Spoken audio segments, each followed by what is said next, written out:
In India, two Navratris are celebrated for the goddess. This Kshetra Navratri.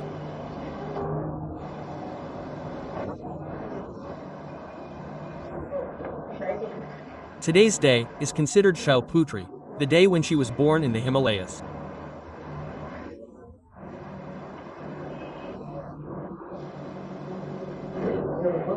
First, she is called Shailputri, and then there are other names for her.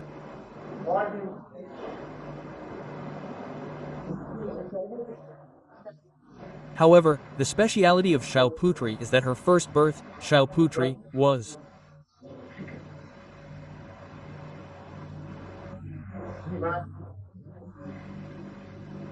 born in the cold of the Himalayas, and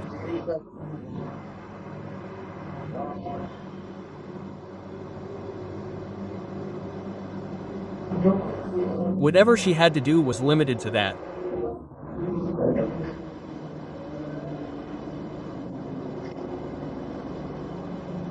However, you already know the story.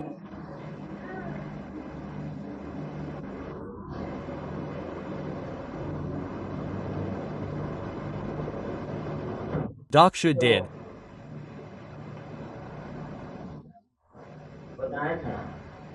not invite Lord Shiva to the haven sacrifice he had planned, but she was Shiva's wife. Then the goddess called her Sati.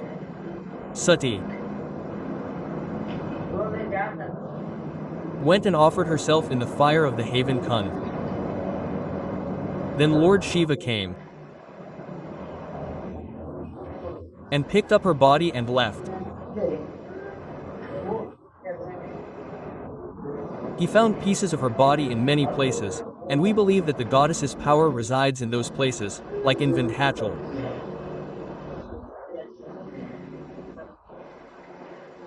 Her power roams there.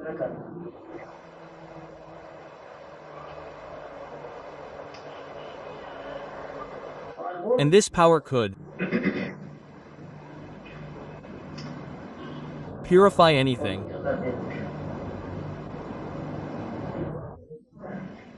There was so much destructive power, these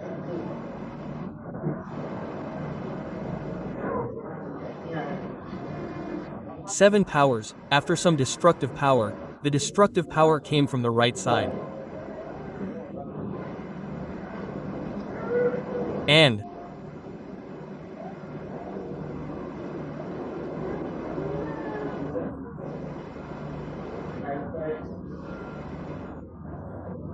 like the ones on the right side, Savitri, Gayatri, etc., the destructive power emerged on the right side, meaning one direction went to the left, one direction to the right, and the destructive power was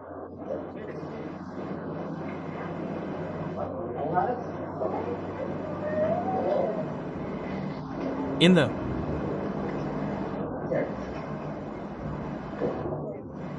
center, so in that you see many forms of the goddess, like the necklace chakra of Durga.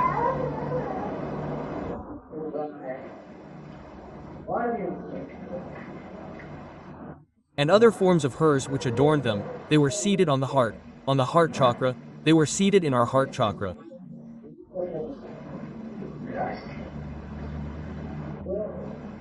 So one power of this heart chakra is that if someone troubles you,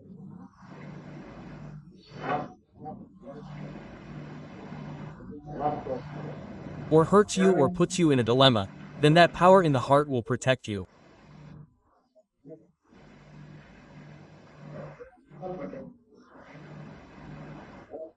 And the one who troubles you will be blessed.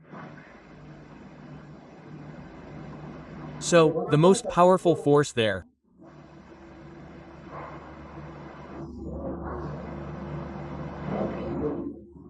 whether it's a manifestation or the most effective, is the great Kundalini.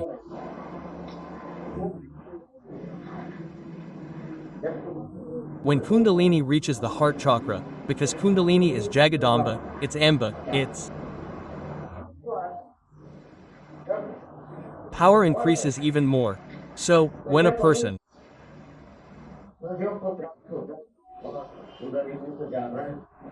attains salvation and the power is located in their heart due to the awakening of Kundalini, it completely takes care of you, protects you.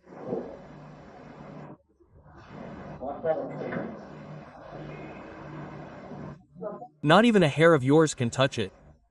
It should be kept in the heart. A mother should be kept in the heart. This is the power of a mother, the power of motherhood, and a mother's power is such that it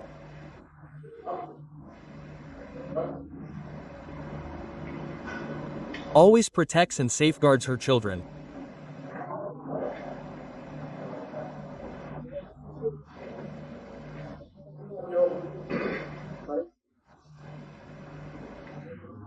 So, whenever we are troubled, in medical terminology, the bone here starts shaking, and because of this, our antibodies spread all around, which in our language we call ganas. Those ganas get the news and they immediately get ready.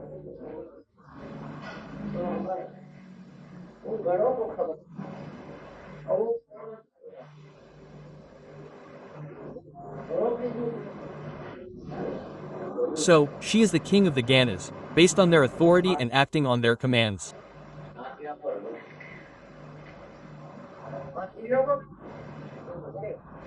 There's never any question of conflict between these two, like Ganesha and Devi. There's no question of them being human. Both of them are Shaktis, as if Ganesha is her son and she is his mother. Those who believe in Ganesha and have attained him naturally, especially him, care for them like their own children.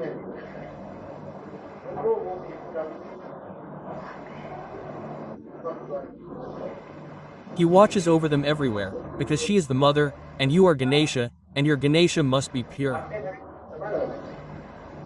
If there's something wrong with Ganesha, he corrects it.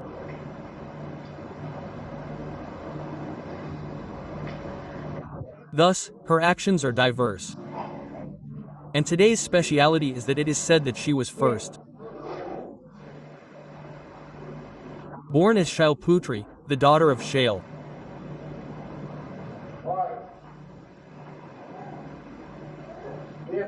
This must have happened in the Satya Yuga. But before that, when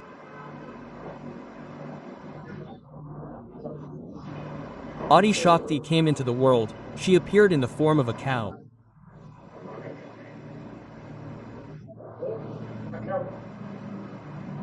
We call it the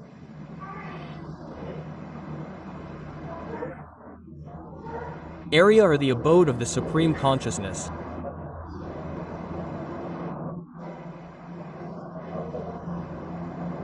She incarnated there as a cow.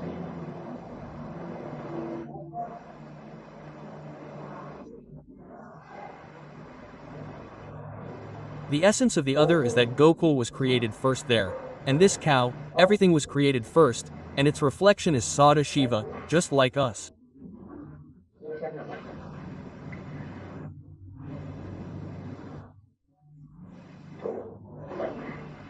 So, from him came Shiva in such reflections of all, similarly, the goddess. So, when the goddess first emerged, she was born in human form, as the son of Shail. Hence, today's great path.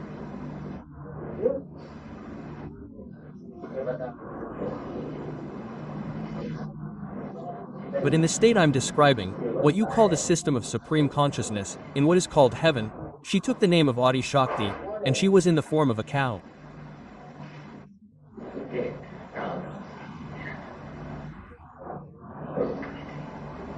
That's why we don't consider the cow a mother, because she is a mother.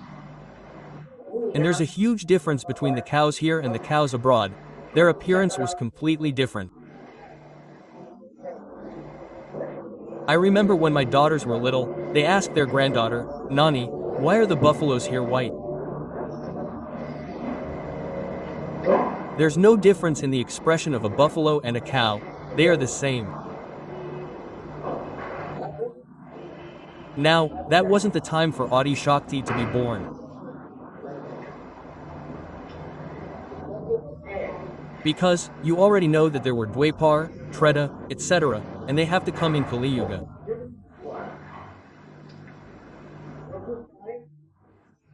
Because they had to come in Kali Yuga with all the chakras, all the goddesses, and all the powers, otherwise the work would not be possible.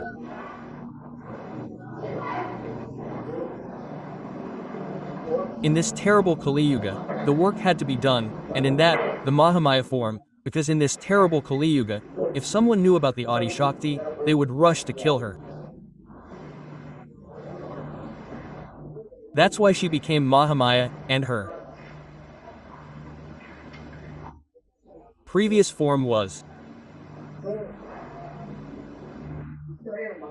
In this Mahamaya form, completely open and prevalent. Because in those days, there was no such thing as a Devi being killed. Those were different times, as they say. She was born in the lap of the Himalayas and then married a great powerful person like Shiva.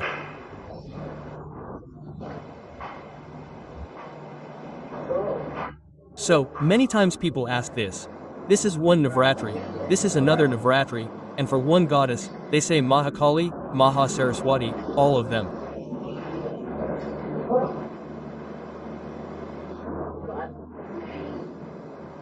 But all of them are parts of Adi Shakti, and their emergence.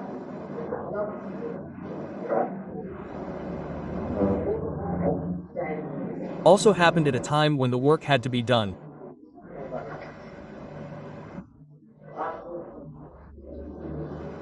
For example, in your Meerut, Shakambhari Devi manifested, possessing the power to increase yields.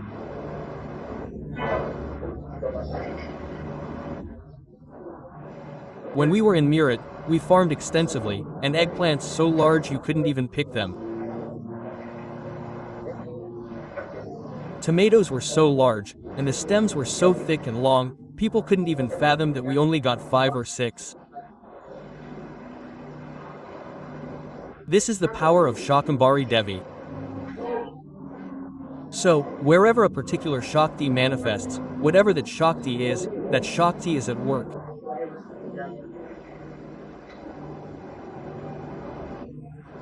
Now, people will sometimes call her Chamunda, and sometimes this creates confusion. But Shakti has many forms, and she uses whatever is needed when needed. So, there's no saying that if there's Durga, then who is Chamunda? That's not a good thing. All of these exist, and their existence is necessary because different deities function in this way. Such a goddess, too, is a Shakti form, and any incarnation can function on its own without the Devi.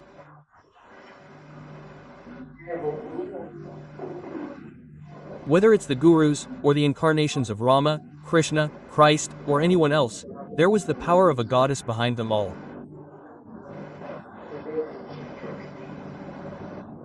That's why our country reveres the mother so much.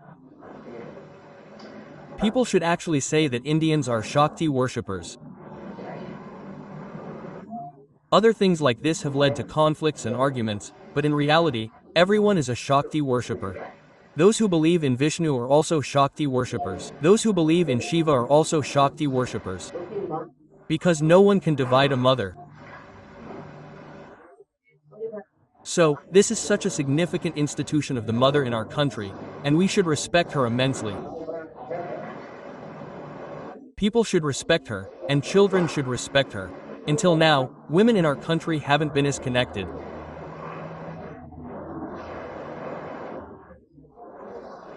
They don't understand the qualities necessary to be a mother, which will help them have good children.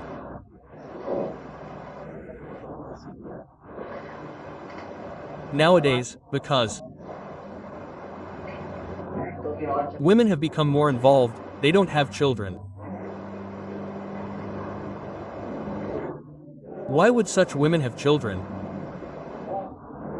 And just like in other countries, where the mother isn't well, children are born. It's a minus in Germany, it's a minus in America. White people are a minus. Why is it a minus everywhere? Because these people lack motherhood. Now, slowly understand this. Why are children born without motherhood? They are born in a place where we find love, we have no passion.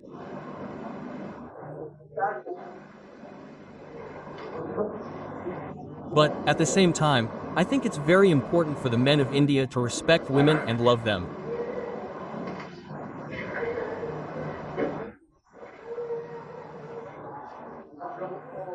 Because in a few days, you may see India as the ultimate goal of spirituality, everyone. And the condition of women here, especially in North India, is very sad. Respecting a woman means beating her, and that's how it goes. Then, in many ways, the system tries to make itself appear superior to her. It's not. A man is capable of whatever he is capable of, but a woman lacks the capacity. She lacks the power. She can't bear a child. So, a country that doesn't respect women also perishes. And those who don't respect their mothers will also destroy their country, because their power is lost. So, women shouldn't be chasing women. Women's nominations aren't something we should be equal to. And not similar. Different systems are different. But from what I've seen, in North India, no one kills women at all.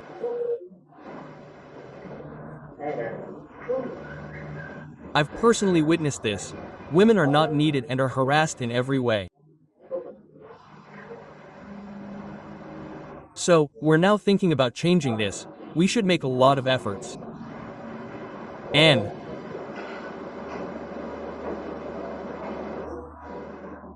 this second act of creation isn't about destroying anyone, but about creating. If this happens, it becomes a work of creation, then our land of India will become eternally prosperous. We don't need to create laws for this. We should understand from within that women embody the characteristics of a goddess. Now, if she's bad, that's a different matter. But a woman is a goddess, and it's every man's duty to respect her, take care of her, and help her in every way.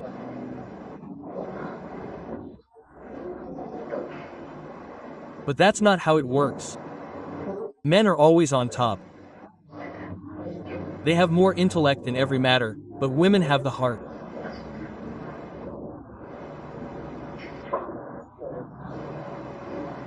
Therefore, we should strive to respect women, and women should also understand that as long as they are goddesses, that's fine, but if they become something else, why should they be accepted?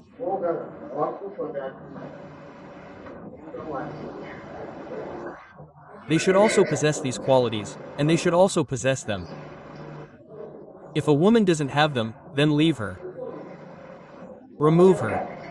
But if she does, change is appropriate. But what we often see is that powerful women are worshipped, while poor women who are good are considered ideals. People should consider themselves.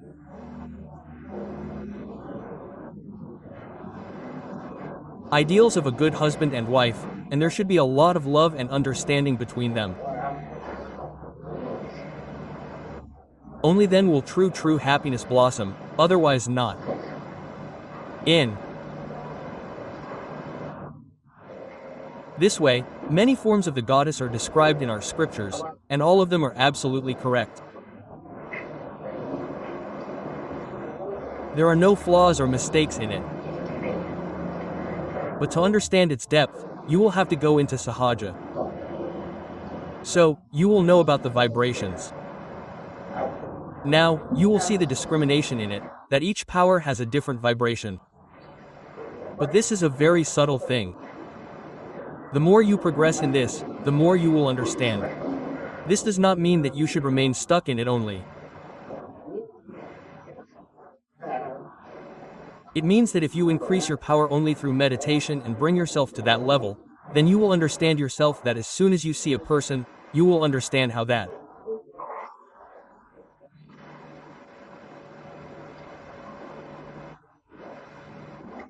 knowledge comes to you immediately because we are knowledge and knowledge has come in our veins.